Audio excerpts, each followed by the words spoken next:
자산운용자의 삶과 증시각도기의 삶. 요즘 하루 24시간도 부족한데요. 흑삼전탕 먹은 날과 안 먹은 날은 방송에서도 티가 납니다. 잃지 않는 건강 흑삼전탕. 자, 오늘도 한 포 마시고 시작하겠습니다. 도기마을 분들도 이제 흑삼전탕으로 설계하세요.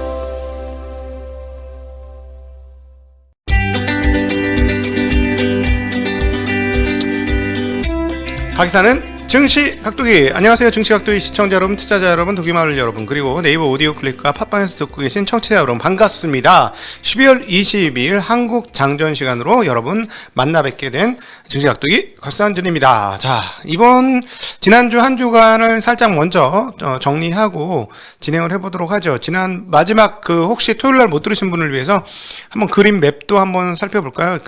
시장이 싸늘했죠. 우리나라는 빨간 게 좋지만 미국은 빨간 게 좋다 나쁘죠. 자, 보시면 싹 다 빠졌습니다만은 그 전날 기술주들이 빠진 거에 비해서는 좀 나았는데 기술주들 하락폭은 그래도 견뎠는데, 보시면 은행주라든가 제약바이오주라든가 생활필수품 이런 쪽 전반적으로 하락 종목이 월등히 많았어요. 보시면 헬스케어 쪽에서 일부 조금 플러스 난 것들 외에는 하락 종목들이 월등히 많은 그런 양상을 보여주었습니다. 자, 도대체 현재 상황들을 어떻게 해석해야 될까 고민이 많으실 거예요. 게다가 이제 채권 시장은 주식 시장과 반대 자산이죠. 그래서 채권 시장의 강세는 주식 시장의 약세를 의미하는 것이기도 하고, 채권 시장으로 돈이 빨려 들어가면 주식 시장의 돈이 떨어지는 게 맞고, 보통 그래서 채권 시장이 좋으면 주식 시장이 안 좋죠. 그래서 채권과 주식은 반대되는 자산이에요. 그래서 채권의 포지션을 구축한 사람과 주식의 포지션을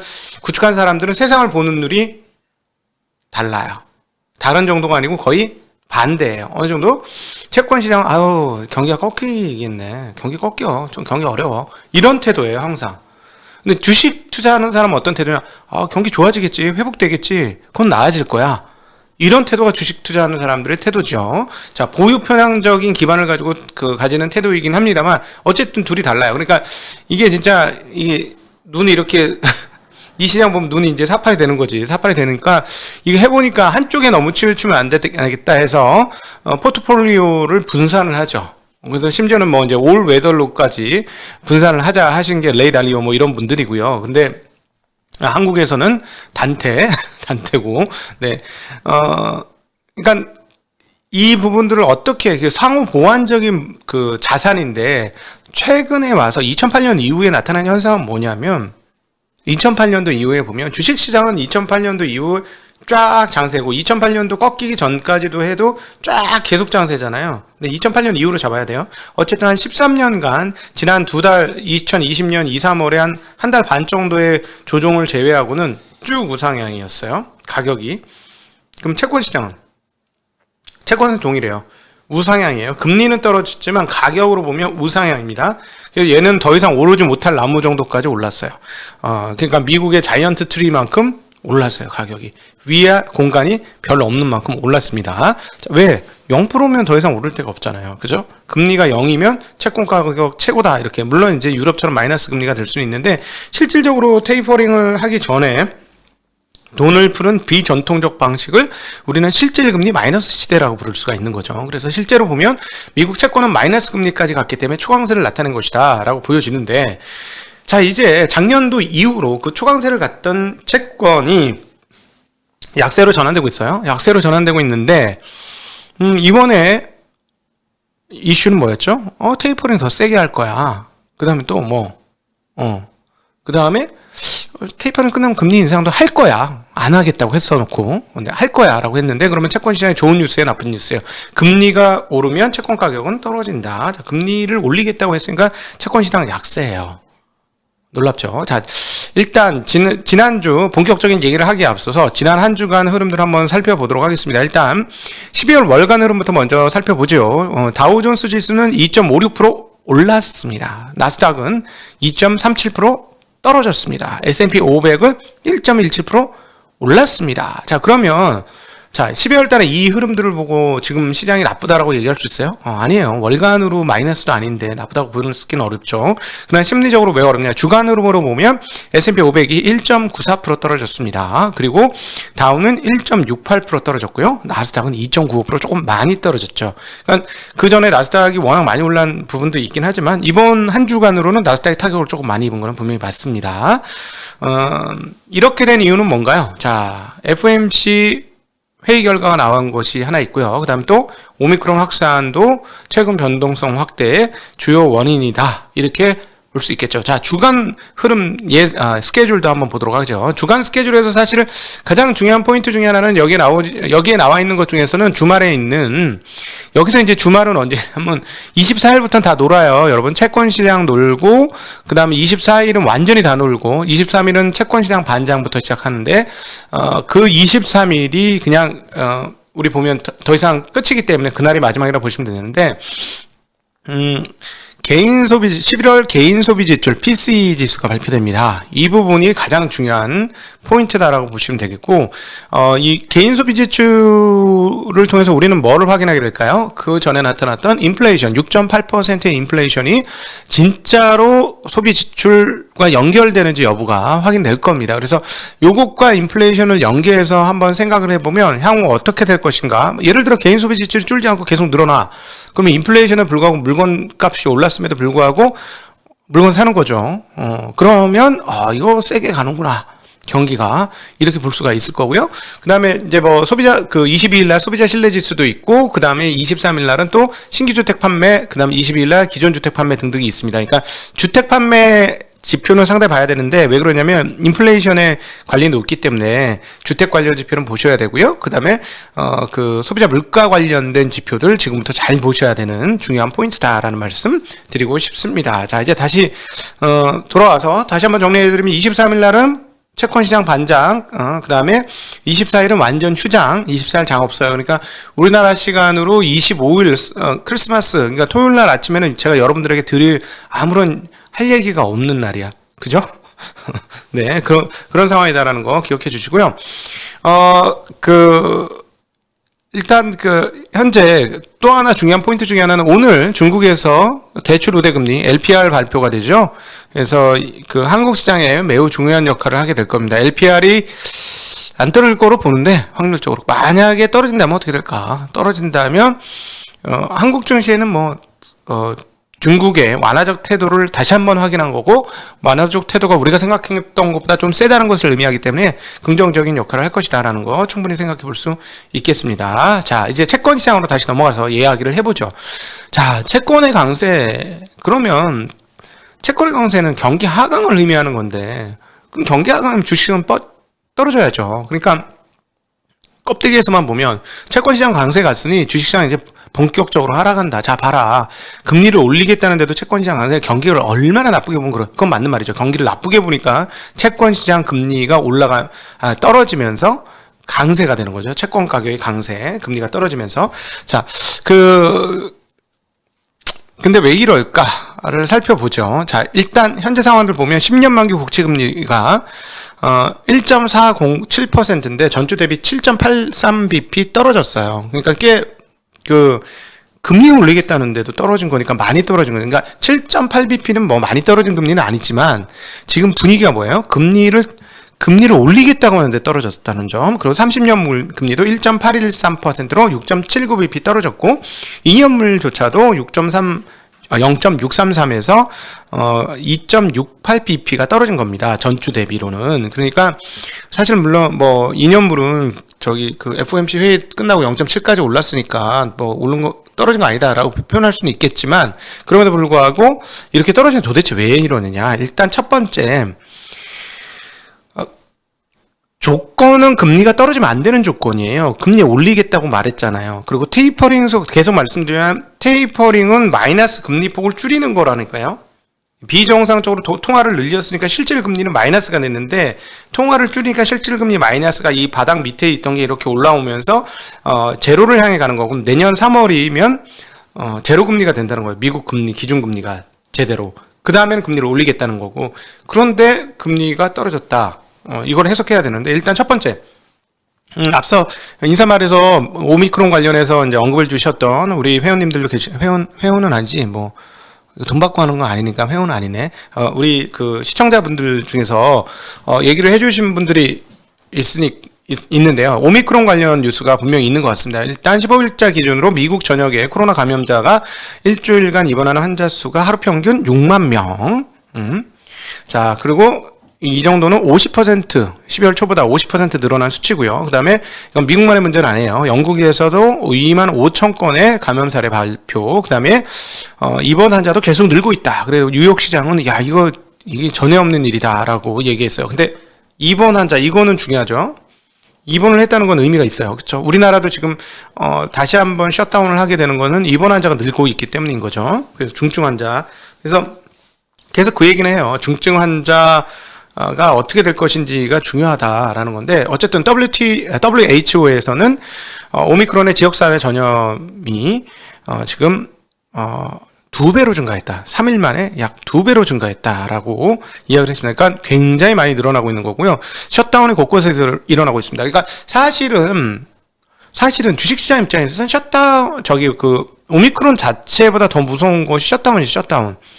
아니, 그러니까 코로나19 때문에 문제가 되는 게 아니고 코로나19로 인한 셧다운이 문제가 되니까 코로나19 자체보다 경제가 마비되는지의 정도가 중요하다는 거죠. 물론 이제 코로나 때문에 당연히 연결되어 있는 거긴 하지만 아주 보다 직접적인 결과는 셧다운이 어느 정도 되는 게 그게 훨씬 더 중요한 것인데 지금 런던은 중대 사건을 선포하고 비상체제에 들어갔고 네덜란드 전국적인 봉쇄에 들어갔고 덴마크도 극장, 공연장, 놀이공원, 박물관 폐쇄했고요. 아일랜드도 저녁 8시 이후 술집문을 닫았고요. 아일랜드 술 잘 먹는 동네 아닌가? 그쵸. 그 다음에 그 한국도 이제 셧다운이 4인으로 그 다음에 9시인가로 이렇게 줄어들었으니까 다 셧다운을 하고 있는 거죠. 그래서 일단 채권 시장은 오미크론을 그대로 받았다라는 거는 맞는 것 같아요. 이거는 합리적인 해석이 될 수밖에 없을 것 같아요. 그래서 채권 시장 강세의 첫 번째 자리에는 오미크론과 그 확산이 있다라고 볼 수 있어요. 그나마 이제 오미크론과 관련해서는 지금 미국의 보건복지부 장관은 이제 우리는 중증도가 문제다라고 얘기하면서 문제는 확진자가 아니라 중증도다라고 얘기했고요. 그다음에 그 행정부는 바이든 행정부는 지금 위드 코로나를 좀 고민하고 있는 것 같습니다. 그다음에 제약회사인 파이자에서는 2024년에 이 코로나가 풍토병, 엔데믹으로 바뀔 것으로 본다라는 언급을 해주었습니다. 자, 그러니까 근데 문제는 뭐냐면 오미크론이 별로 세지 않아. 실제로는 확산은 많이 됐지만 입원 환자는 조금 기존의 건강이 안 좋았던 부분만 가는 거야라는 분석은 나올 수 있지만 중요한 건 뭐냐면 그런 분석이라든가 그런 모든 것들은 뭐가 걸려? 시간이 걸려.